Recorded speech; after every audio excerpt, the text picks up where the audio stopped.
Hello everybody and welcome to a tutorial on SkyCiv Science Olympiad app. Welcome to the 2023 season of Digital Structures. My name is Sam. I'm going to take you through a tutorial today on how to get started with the Science Olympiad SkyCiv account, as well as how to build and even optimize your designs to give you the best chance of winning this year's competition. So if you haven't already got access to the SkyCiv Science Olympiad account, you just need to go to skyciv.com/Olympiad, and from there you can subscribe or purchase a license to SkyCiv, which will allow you to build your models and enter the competition via the Science Olympiad app.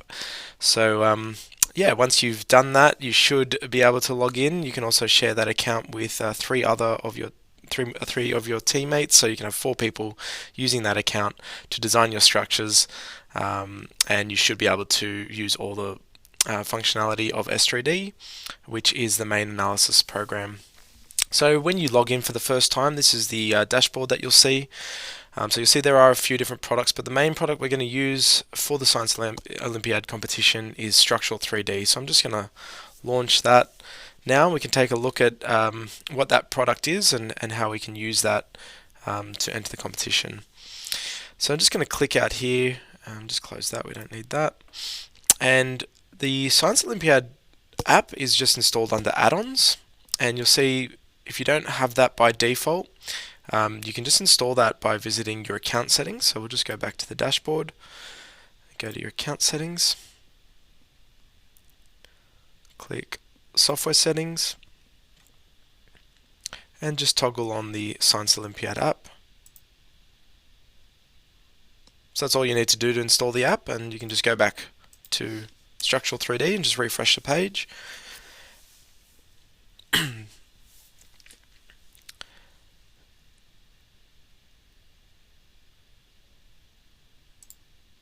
Okay, and that app should now be available here for you to use.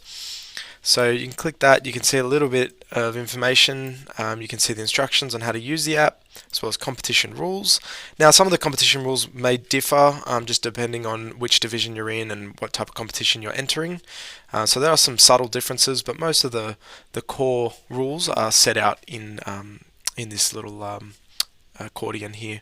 So you can review those and also select your division of whether you're Division B or Division C.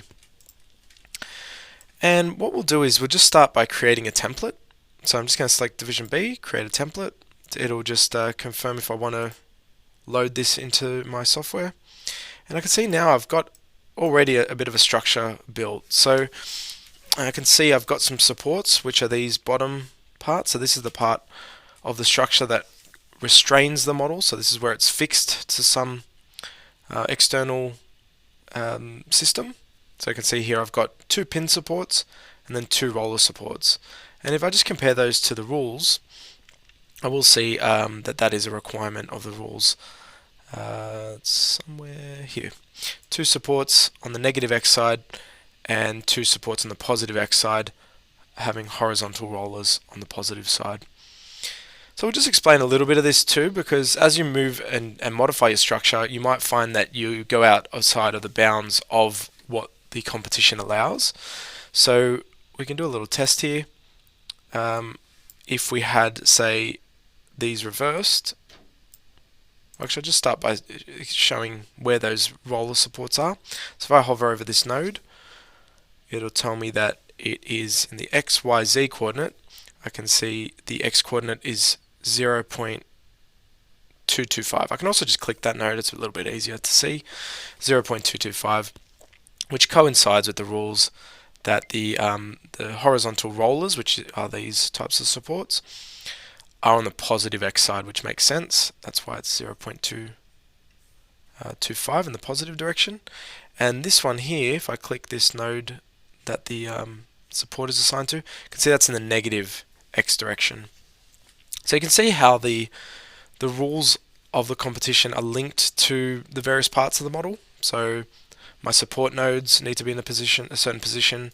My area loads, which are these green loads, need to be in a certain position.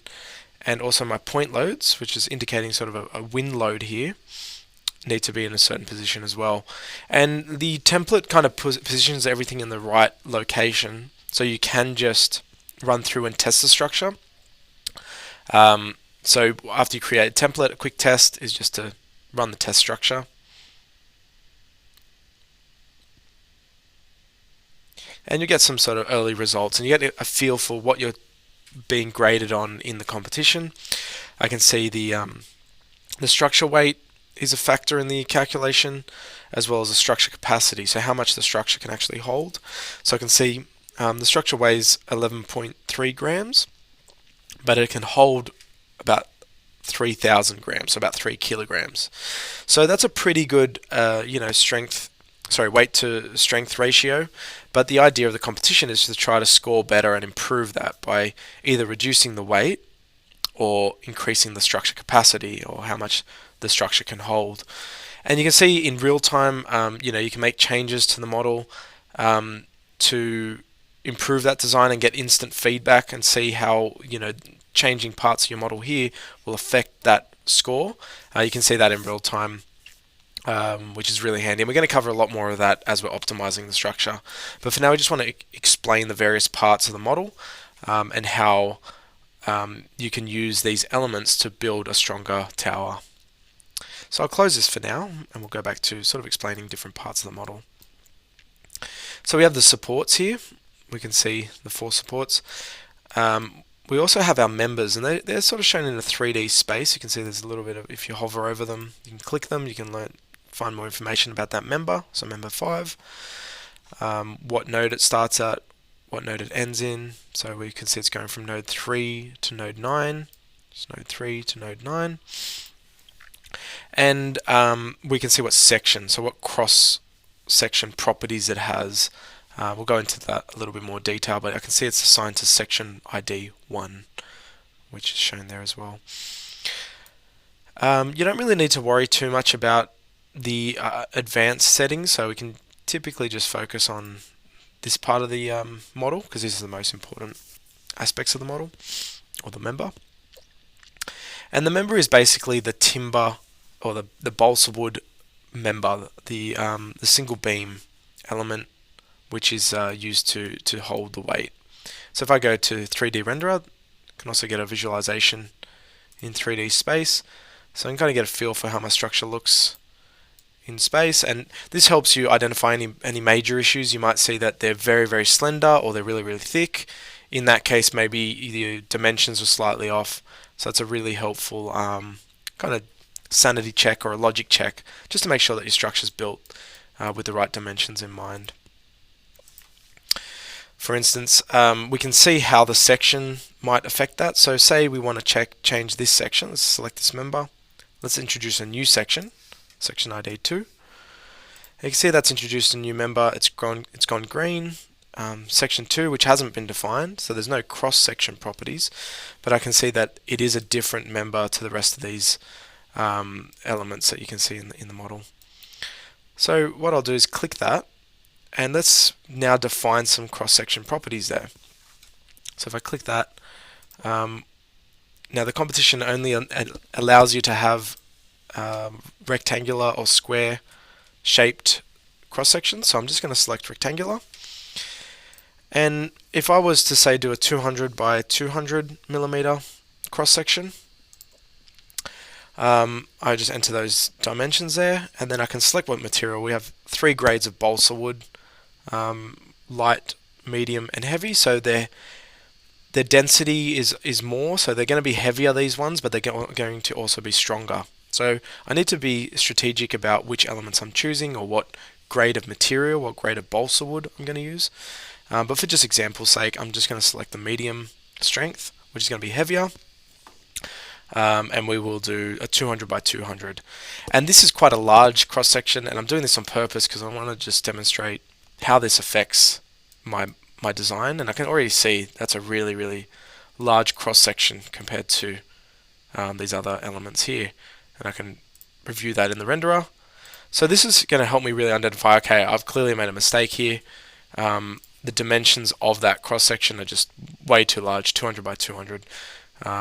Particularly when I have a 5 by 5 millimeter member here. So let's go back now. We can go back to sections. Let's fix that up. Let's do something like an 8 by 8 millimeter cross section. Now obviously having a larger cross section compared to the 5 millimeter is going to make it stronger, but also way more as well. So I've got to factor that in. And maybe what I'll do is I'll just hit Command and select all those members. Let's just change all those members. Just go member to section ID 2, which was that larger one. And yep, make those changes. So I can see that that's now a stronger member, supporting the rest of the structure. So that's how you would change the cross sections. There's or even the material properties as well. That's another strong thing to change. That'll significantly improve your design by making the material stronger, but also keep in mind that that's going to make the structure heavier as well. The other thing, and probably the most important part, is actually the geometry of the structure. So you can see by default we've got this template structure here, which has introduced these members, these nodes. But if I just say deleted those, maybe I want to design this a little bit differently. And the way I can do that is just by introducing nodes. So the nodes will position the start and end of all the members. So really important part of the design. And they all exist in 3D space. So there's an X, Y, and Z coordinate. And I can see here on my left there's an X, Y, Z Cartesian plane. And I can use that as my reference. So say I want to, I can also click this node just to get an idea of where this node is in 3D space, the XYZ coordinate. So I might just open up the the data sheet, just copy that row, paste it there, but let's put a Y position. So let's go up, say 0.1 meters. So that'd be 100 millimeters. See, that's introduced a node there, node 18. And so yeah, I can do that this way by copying and pasting all those and just introducing those 4 nodes to be a little bit higher. I'll also show you a couple other shortcuts, but that's one way you can do it. So now I've got my nodes there, and then I can start connecting my members between the nodes. So say go from 4 to 21, I can just click and drag.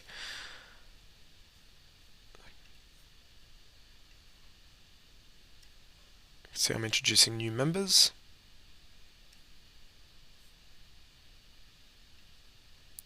The other thing I can do is just go to members and let's go section 1 here, and just node 19 to node 21. So I can just kind of tab and enter between here. So then we're going to go 20 to 18. And then 18 to 19. And then again, we're going to support the rest of the structure, so we need to go 19 to 11, 18 to 12, 21 to 10, and 20 to 9. So that's just a nice easy way to tab through. And I can see I built my structure a little bit differently now, but let's see how that performs. Once again, I can just relaunch the Science Olympiad app, test the structure, and you can see my existing score was there. It was holding about 3 kilograms. Now it's gone up to 3.8 kilograms. So I can see I've improved the design, but I've also introduced more weight. So my performance score hasn't increased by too much, but yeah, I can see how they kind of relate to each other. Again, we'll go more into the optimization a little bit later. I just want to introduce the different elements of the structure and how you can add them into your models. So finally, that pretty much covers all the geometry of the structure. Now we want to look at the loads. Now the loads have been automatically entered from the template model, but just to explain them, I think it's important to understand them because you can change these values and they do differ from competition to competition. But I can see that it's introduced 2 area loads, which was a rule of the of the competition to have 2 loads, and they need to be located in a particular area as well. So let's test that. If I was to move, say, these nodes, just highlight all those nodes, and you can see my Y position is there. I can change them all at once. Let's maybe shift them up to 0.55. Not sure if this will block it. No, it won't block it, but there is a position where you go, if you go too far with it, it'll error and it'll say you can't have your loads at this location. So it's important, the position of the loads. I just undid that. And it's important that there is some downforce through the 2 area loads, and they need to add to 60 kPa. So I've got a negative 60 kPa, 30 kPa, and another negative 30 kPa there. And then you need to have these 4-point loads here as well as win loads, pointing in the Z direction. So I can see that's in the positive Z direction at 0.008 kilonewtons, which is 8 newtons. And it needs to be at a particular location there. Again, all these rules are stipulated in the instructions here. You can see the different requirements of the area loads. So they need to be on a 60 kPa force. Sorry, they need to be a 60 kPa force on 5 by 5 centimeters. And then there's also 4-point loads. So here's more information about the area loads. But there's also 4-point loads required. The magnitudes should be between those values. Check with the tournament for the specific requirements. But the loads are basically used to simulate how the force is applied to the tower, and that's what's used to then calculate how much force your structure can take under these loads. So it's important where they're positioned and how they're sort of applied to the model. Because typically in structural engineering you have applied loads, so where the forces meet the structure, and then you have some restraints or some supports where the structure is supported by the ground or another structure, something like that, where the structure is restrained from. Okay, so that pretty much breaks down the entire model, or how you can add those elements to your designs. Now we're going to have a look at how we can optimize and improve our design to get the best score possible. So I mentioned previously the scores are factored based on the weight of the structure as well as the strength of the structure, like how much weight it can hold. So it's basically these 2 values here, the structure weight and the structure capacity. And what we want to do with this design is reduce the weight while increasing the structure capacity. And we can be quite strategic with this by just adding members in certain areas, quite lightweight members, just to improve the design without adding too much to the weight. And I'll teach you how to identify where the structure is failing and how we can improve the design. So we'll start with this model. And the first thing I do is I sort of check my structure capacity. I might want to keep a log of this as well, so just my structure weight, my structure capacity, and my performance score. And maybe keep different versions of the model, or I can save at certain checkpoints and just say, oops, maybe I should, sorry. I'll just go save. You don't have to save as, just save. Oh, this is a new model, sorry. I do have to do that.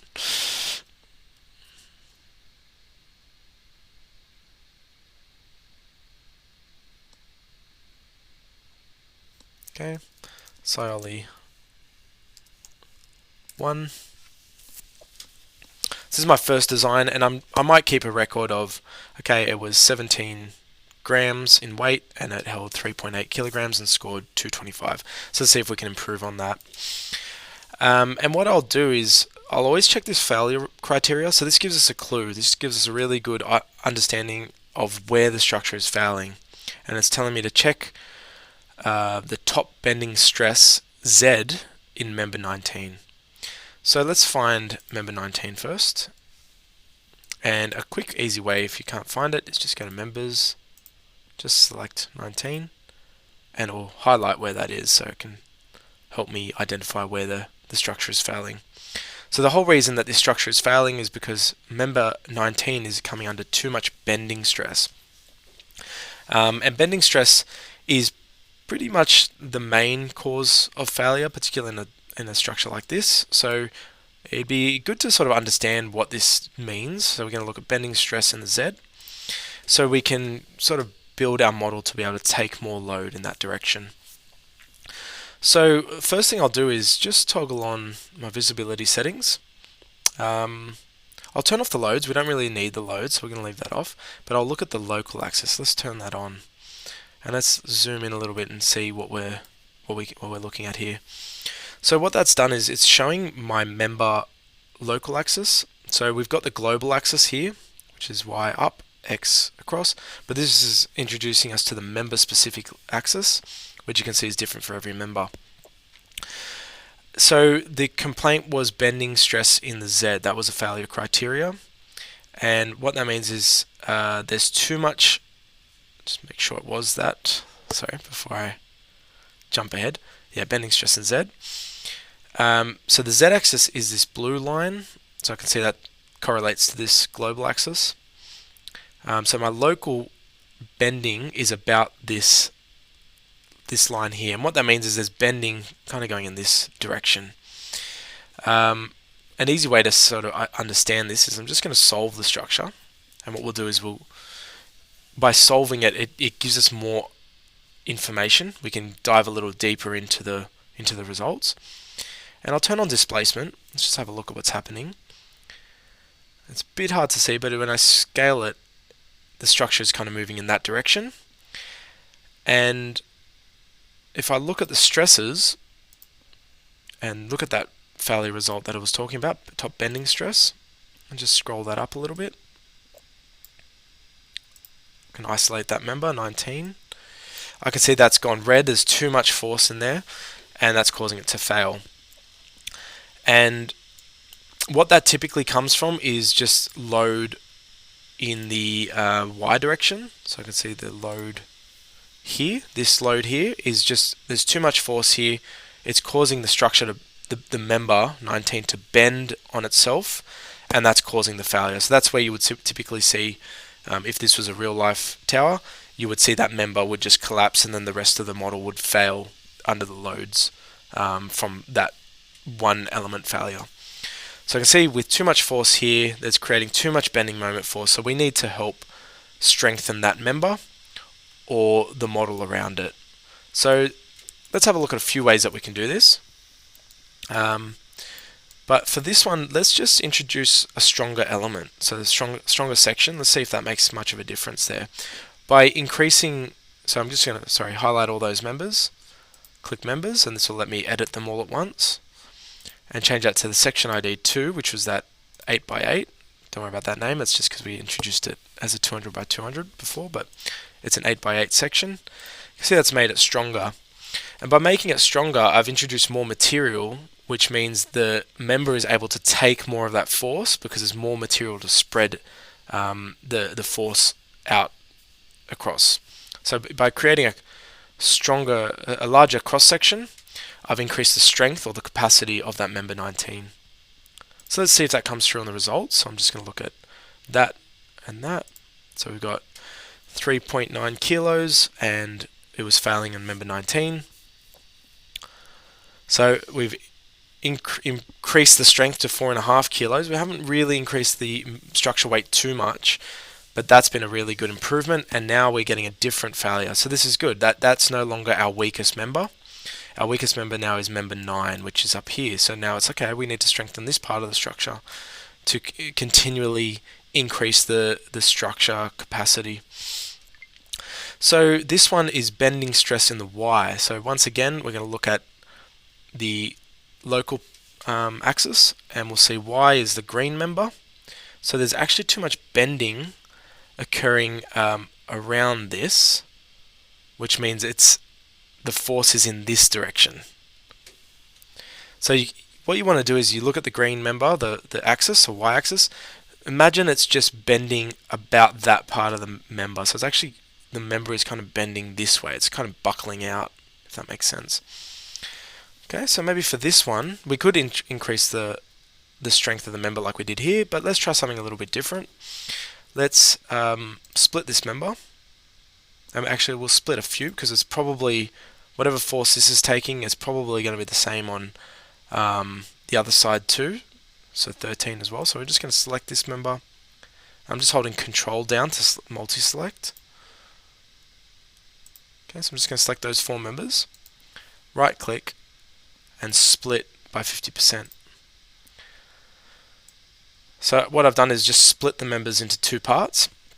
And what that lets us do is then introduce another element here. I'm just going to click and drag. Oops, missed the member there. And on this side too, we're just going to introduce some strength there, or some sort of bracing, we call it, to strengthen the bending force. So now this member has some more support that it can use to make sure that it's not undergoing too much stress. And we might want to sort of start creating a bit of a truss structure here, so I'm going to do the same thing, split by 50%, and just introduce another member there.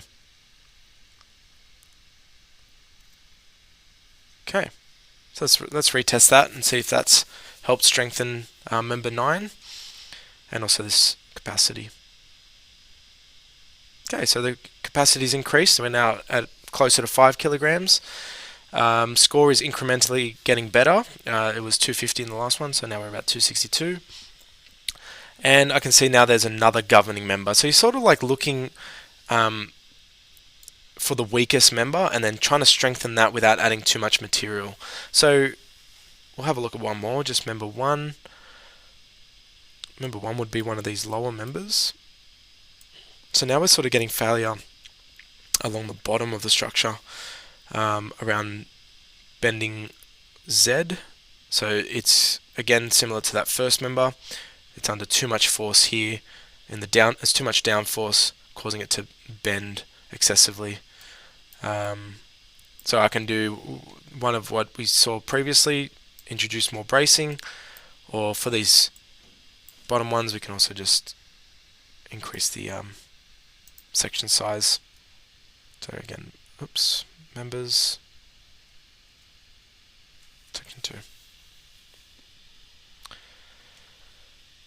And you might want to be a little bit more tactical about how you're introducing heavier members or adding bracing. I'm just sort of demonstrating how you can use the information given to you from this app to strengthen or improve your design. You might want to use a completely different design to this. That's actually made a really large improvement to the structure capacity. So we're going up to 12 kilos now, and that's had a really, really big improvement to our score. So you can see we're definitely headed in the right direction. We might want to, save the model at this point. This is probably our best score so far, so I can just hit save, and I might just give a score update 462, just so we can keep track of changing our models. We've got a sort of track record, and I'll show you how that plays into it. If I go under File, Version History, and open up my notes, I can see that my score was 462, so I might want to keep a log here of my scores, and I can revert the model back to a previous score here, which I think was about 250.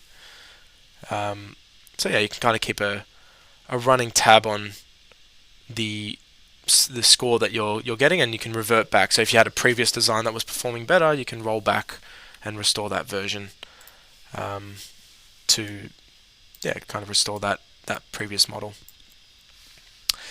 So I hope that's been a helpful guide. We look forward to having everyone on the platform, and good luck in the competition. Thanks.